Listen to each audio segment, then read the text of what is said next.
All right. Hi, everyone.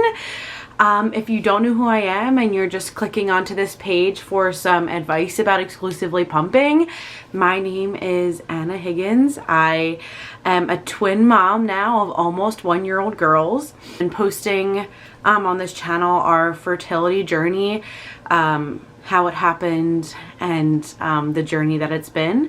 And now I've just been slowly documenting things that I want to about postpartum and everything that it's been like to be a twin mom.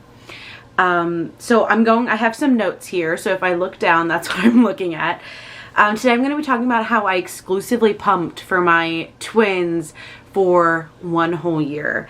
At this point, we are 1 week away from the girls being 1 year old, which is insane to me. So I can feel pretty confident in saying that I will make it unto the 1 year mark with pumping because we're only 1 week away. First, I want to give a general disclaimer that however you choose to feed your baby and keep them healthy is what's most important. If you use formula, if you breastfeed, if you pump, anything that works for you and your family, your mental health, your journey is what's best. I have no stigma. I have no issues with anything. This is just my journey and what it's been like for me to exclusively pump. I know it's hard for families and for mothers to exclusively pump if they want to, even if they really want to. Sometimes it's just not possible if they want to breastfeed. So fed is best. Everything that I'm going to say is just my opinion. Listen to your doctor, talk to your doctor if you have any specific questions. But again, this is just my journey and I want to document it for not only for you, but for me to look back on when the girls are old and I can think about what a journey it's been. So to start off, I want to talk about the birth a little bit. I had a C-section and it wasn't an emergency C-section. It was just a scheduled C-section where one of my daughters was breached, so we knew I couldn't push vaginally. My water did break at home, and then we went to the hospital since it was already in my charts that it was going to be C-section. It was a pretty easy experience. It wasn't a rush. The girls were stable the whole time. I was able to get prepped. My husband was able to be in the room, and it was overall a really great experience for being a C-section.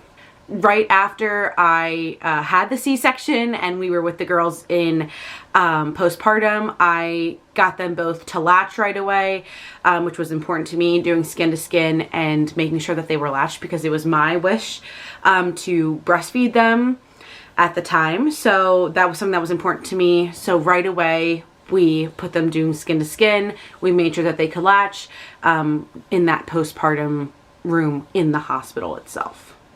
So I breastfed for the whole first 24 hours where we would just put them on my boob, they would feed, and then we would kind of go in that routine of every 2-3 hours. And it worked out great. My one daughter, which was baby B, had a little bit of harder time latching. Because they were also preemies, they had a really hard time staying awake through a feed.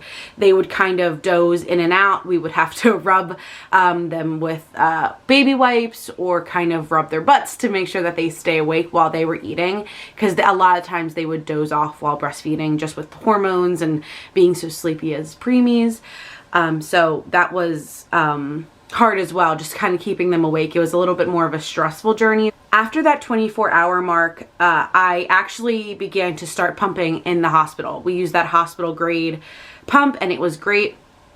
The reason why we did that was because we knew that we were probably going to have to supplement somehow. It is pretty rare that you hear about a mom not having to use formula with twins or being able to just breastfeed for the full year. And that was my original goal, was 1 year. I really wanted to make it to 1 year with breastfeeding. So having that in the back of my mind, I knew I needed to build supply quickly because to keep up with both of them. So the nurse recommended that I start pumping as soon as possible to build that supply and to make sure that they were getting enough as well. And again, I knew formula was an option for us, and the nurse had mentioned it a few times, saying that, do you want to start supplementing with formula? but it was really my desire to do whatever I could first. Whether that's I need to pump more, I need to supplement more with my own breast milk, whatever I needed to do, I was willing to do to make sure that they kind of stayed the track of only trying to drink breast milk. And again, nothing wrong with formula. It was nothing like that, but I kind of took it as a personal challenge, I guess, that I really wanted to be the one that was supporting them. I was a twin mom for a reason. I knew I could do it if I wanted to. I had support with my husband, who was incredible throughout the whole time. I took it upon myself to kind of put that challenge on me. No one did it. I knew that formula was out there, but I really wanted to do it if I could. So for the first week of their life, and again, they were born at 35 weeks, so they were preemies, but they didn't spend any time in the NICU. We were able to come home with them right away. So about a week, I would breastfeed them both, and then I would pump, and then we would give them bottles with whatever I pumped. So it was a process. The whole feeding journey took about 45 minutes because they would probably eat for about 10-15 minutes on the boob, and then I would pump for about 20-30 minutes, and then we would give them a bottle with whatever I pumped, whatever I was able to express. So it was a lot, especially doing that every 2 or 3 hours. You kind of get in the routine of, oh, we just did this. We just had them on my boob. I just finished pumping and now I have to feed them again by breastfeeding. So it was a journey because I always felt like I was just basically expressing milk at some point, whether they were latching or whether they were drinking expressed breast milk. So after that week happened, I realized, what is the point of them breastfeeding? It's taking a toll on my mental health. It's taking a toll on my body because I'm constantly having something attached to me, whether it's the baby or the pump. My nipples were not doing great. They were chapped and hurting and bleeding because we were doing so much of trying to do both ways. So that was when we made the executive decision that I was just going to pump and give them bottles. Number one, it was extremely hard to breastfeed them both. I would try to breastfeed them both at the same time. So one would be attached to each boob at a time and I would hold their heads. And again, they were preemie, so they weren't huge at that point. So it was easy enough. But if one of them fell off or was unable to find my nipple or was able to just kind of get distracted by something, I didn't have an extra hand to kind of fix them if I was alone, which kind of made it difficult. And with pumping, it gave someone else the opportunity to help me out. And like I said, with my mental health and having such a high highs with postpartum and then such low lows with postpartum, with my hormones being all over the place, I made a vow to myself to kind of take any help that I could.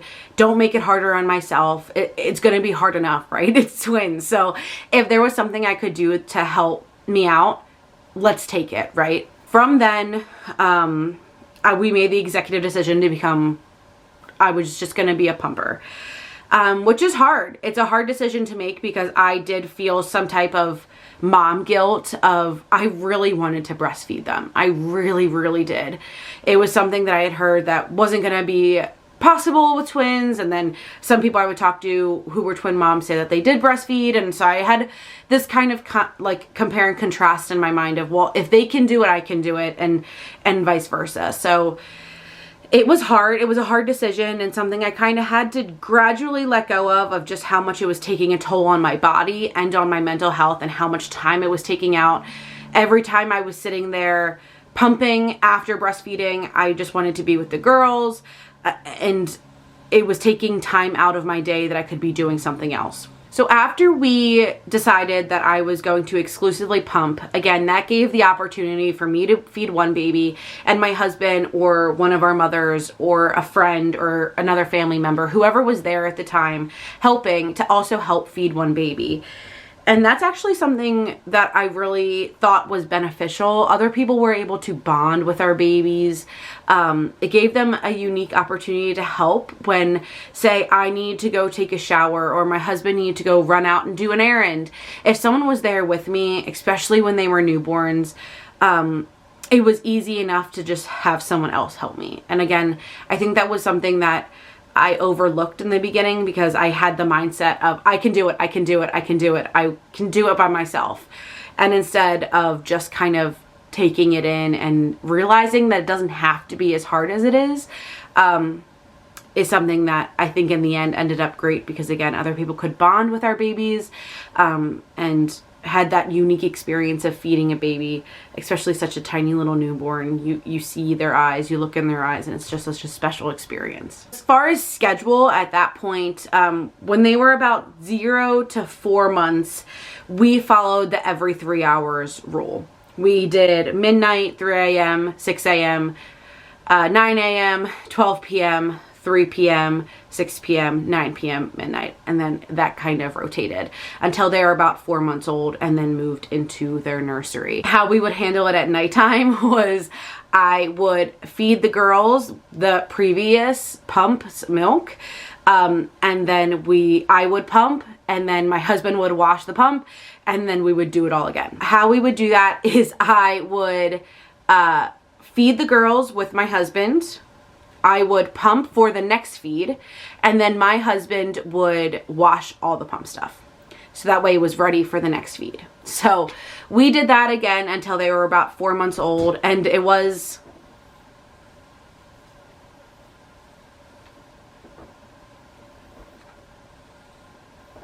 That's his favorite spot in the house. That's where he sits most of the time. So I'm just gonna keep talking, and then he's just gonna sit there. He's gonna be my audience. So like I said, we kind of stuck with that schedule of every 3 hours, and it worked for us. It was a lot.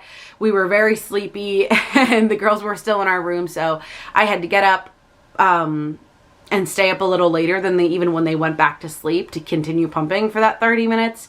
But it's what worked, right? And at that time, we were kind of just doing it, whatever we needed to survive. We kept with that schedule until they were about 4 months and moved into their nursery. When we moved them into their nursery, we started to get a little bit more stretches overnight. We realized that they could sleep a little longer. We also tried to not pick them up throughout the night.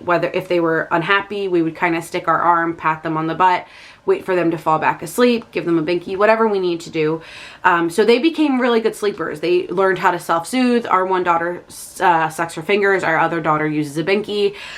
So we got pretty good stretches fairly quickly with the girls, which was godsend. So from about 4 to 9 months, we would do the schedule of 6 a.m., 8:30 a.m., 12 p.m., 3 p.m., and 8 p.m. So we pretty much kept it like that since they were sleeping through the night. I weaned myself to not have to pump through the night. I kind of stuck with the mentality of if they're eating a bottle, I need to be pumping. So 1 pump session per bottle for them. Which ended up working out. So then I was able to sleep through the night. I didn't have to pump through the night when they were sleeping through the night. So it kind of worked out. From 9 to 12 months, we followed 6 a.m., 2 p.m., 8 p.m. So that's kind of what we're doing right now. Still, I'm pumping 3 times a day, right in the morning before they wake up, in the middle, smack in the day. And then when they're asleep, I pump before I go to bed.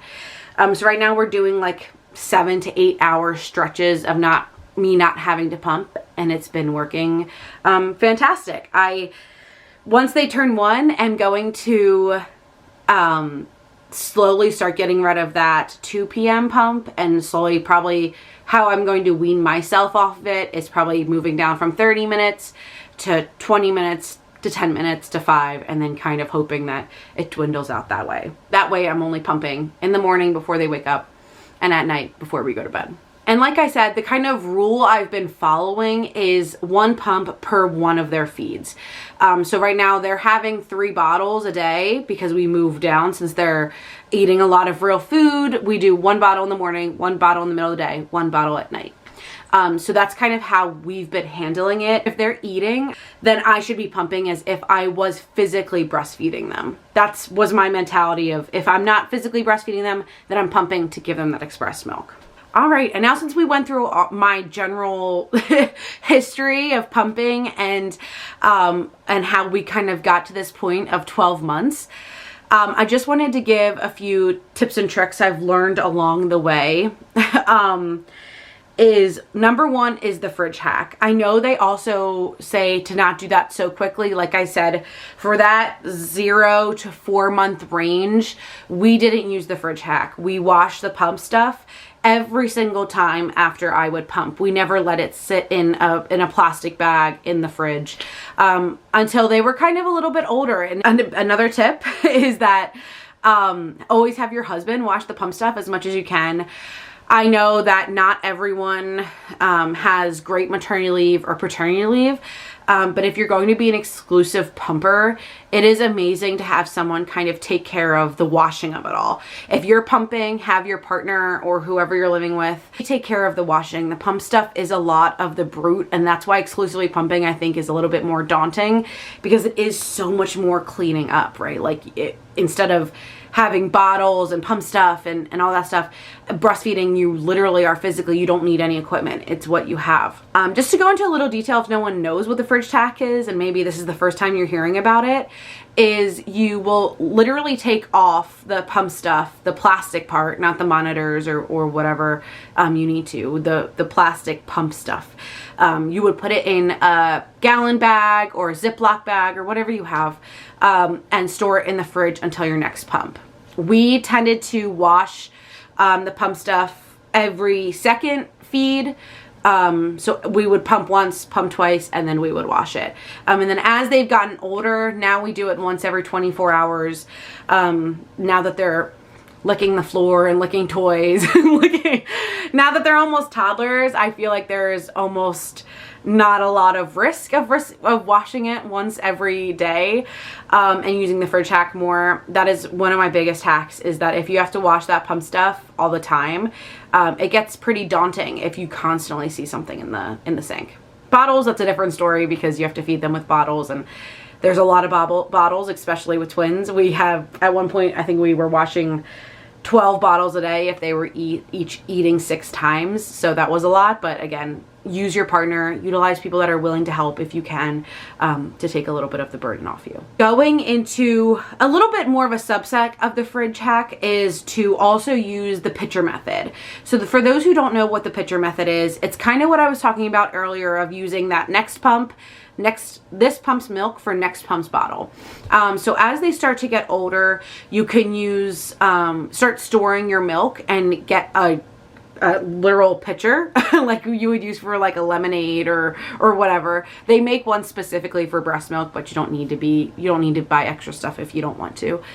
And you would pump and then pour it into that pitcher, and then that way it's kind of building your stock up throughout the day. So within that kind of 6 to 12 month mark for the girls, I was using the pitcher method pretty exclusively, where I would pour the warm fresh milk into a Medela bottle, and then I would store the Medela bottle into the fridge.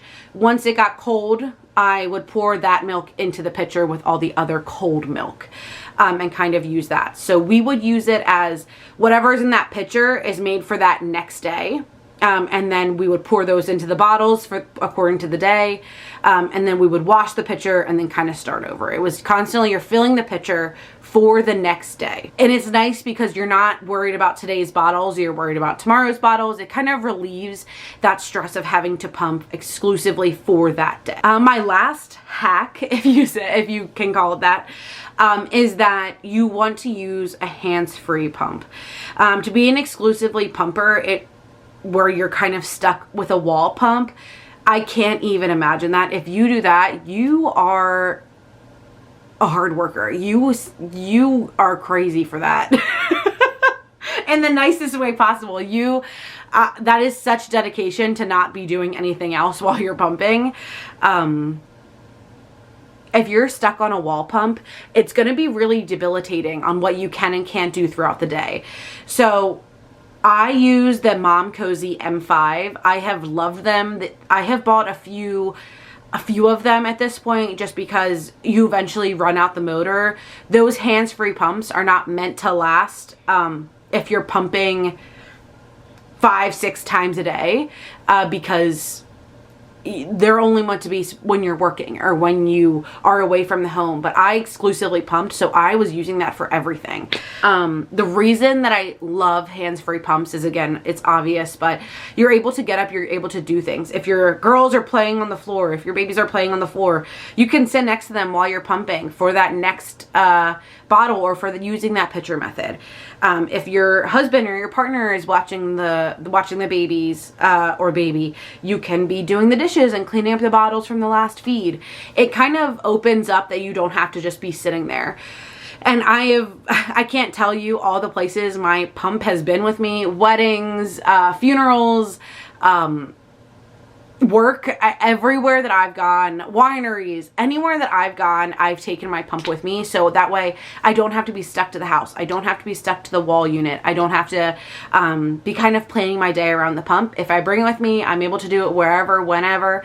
And it's been definitely one of the only reasons that I've been able to keep up as an exclusively pumper is because that anywhere that I go, a pump can come with me and I am able to do it and provide for my girls. Well, I hit all of my notes, and the last thing I want to touch upon is just how, again, anything you do to feed your baby is incredible. If you're buying formula, if you're breastfeeding, if you're an exclusively pumper, however you do it is incredible.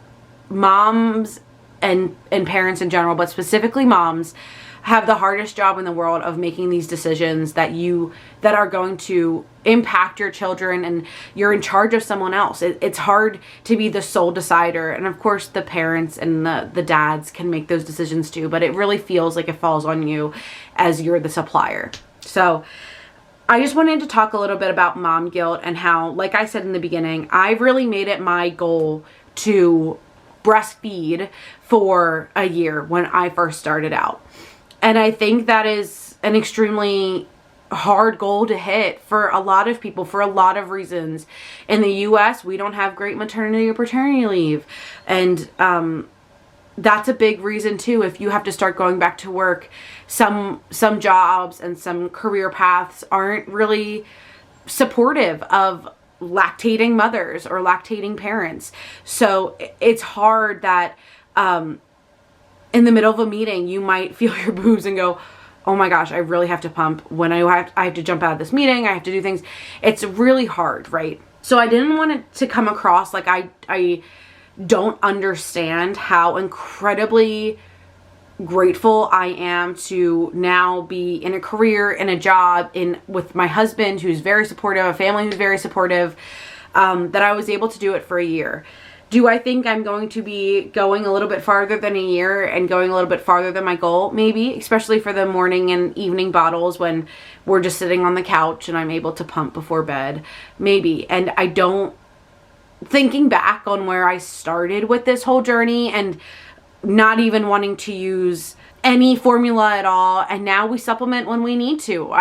Now that we're getting to the girls 1 year, I've definitely had to supplement bottles of formula if and when needed, and there's no problem with that. I used to feel a lot of guilt around that, thinking that what can I do to boost my supply? What can I do to eat certain things or drink certain things or anything that I can help? And like I said, it all comes down to mental health with breastfeeding. It's something that's definitely not talked about enough, where we are the sole providers in a lot of ways. If you're breastfeeding or exclusively pumping, you have this kind of guilt of, I can do it, so if I could do it, why shouldn't I do it? And so I wanted to bring that up. There's just a lot of stigma, a lot of mom guilt, there's a lot of opinions, and again, whatever you need to do to feed your baby is incredible. You're making the right decisions. Momming is hard enough without coming across other moms that don't agree with your opinions. So even though I was able to exclusively pump for a year doesn't mean you should or can. I mean, that's fine. But looking back on my own journey, speaking for myself, I am incredibly proud that I was able to do it. And kind of thinking about how scared I was in the beginning to, would I be able to breastfeed? Would I be able to supply my children with food? And to think back of how many times throughout this journey, at the 3-month mark when my daughters had colic, and I was like, you know what? Is it my breast milk? Is it something I'm eating? Should we just move to formula? And kind of going through that, hitting that 6-month, 7-month mark, thinking that 12 months is so far away to have to keep doing this for another 6, 5, 4 months every time I had a bad night, or some chapped nipples or bleeding nipples, or whatever you have. If you have clogged ducts, it's things that happen that a lot of people don't talk about, of things come through your mind of, should I just stop? Is this too hard? My daughters would be totally fine to move to formula. And I knew that. And I took it as a personal challenge for me to hit that 1-year mark with feeding them by myself and with myself. And again, we've supplemented with formula here and there, and especially now that my supply is dwindling a little bit more, there's no problem with that at all. There's no shame. I used to feel a little bit of guilt about that, but there's no shame at all. So yeah, overall, I really wanted to make this video for not only you, but for me to kind of look back on this journey of, it's been a whole year of supplying breast milk to my daughters, and thinking about the journey and thinking about where we started that first time I pumped in the hospital, to now them crawling and walking around and moving and being able to give them that nutrition for a year. It's been something extremely special and something that I am very grateful that I could do. I'm so incredibly proud of my little preemie daughters and where they're at in life now. It's crazy to think that they're going to be a year in basically a week. It's insane to me. So yeah, if you want to see any other videos about twin life, twin momhood, twin parenthood, I'm more than happy to share. I do want to do a video on C-section recovery 1 year later. So if you're interested in that, and if you have any questions in general or tips or tricks of your own about exclusively pumping, put it down, and I'm more than happy to answer any questions you may have. But other than that, baby dust to all. I love you all. Thank you for watching and taking time out to listen to my story. And it was good chatting as always. Till the next one.